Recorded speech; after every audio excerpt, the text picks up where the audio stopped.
I've become obsessed with etymology, and I've been studying words like crazy. And what I understand from the English language is that our words come from German, Greek, French, and English. It's just not one language. That's why when we divide the word up Balenciaga and only add an A, we see that now it went from an English word to a now Latin word that says ball is king.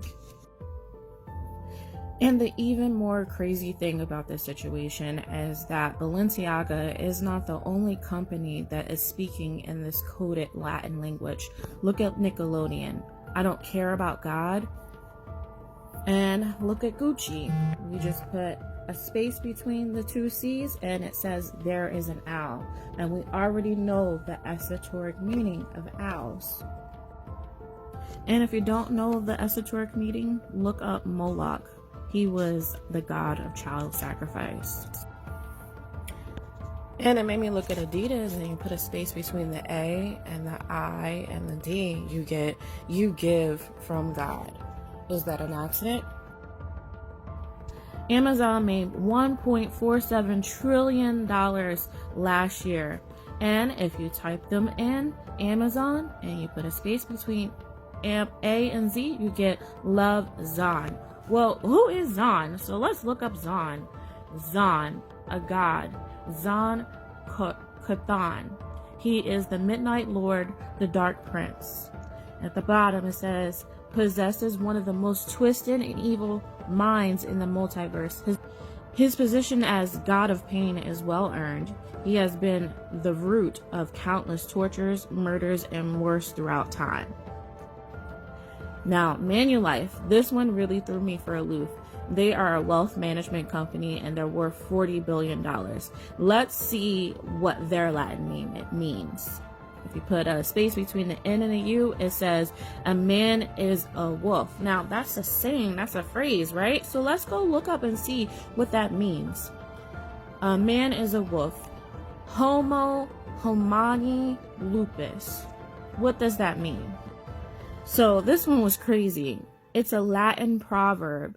It means a situation where people are known to behave in a way that's comparably in the nature of a wolf. The wolf as a creature is thought in an example to have qualities of being predatory, cruel, and inhumane. This next one is interesting because I actually learned this one in high school. Visa means you want or you seen what you want. It's all mind manipulation to get you to purchase. Because remember, words have power. Visa.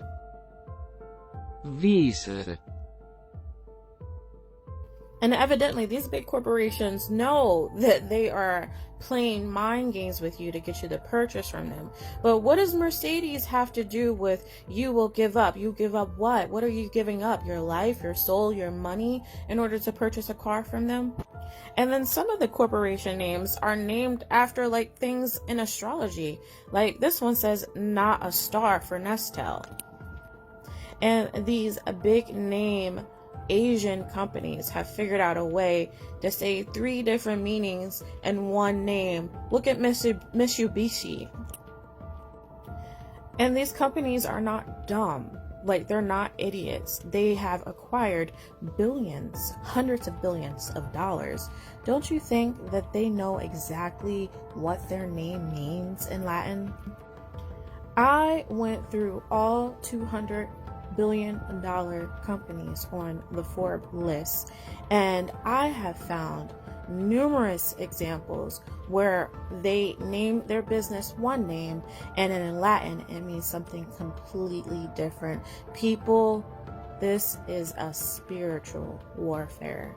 This is not something that we can just fight with guns and violence.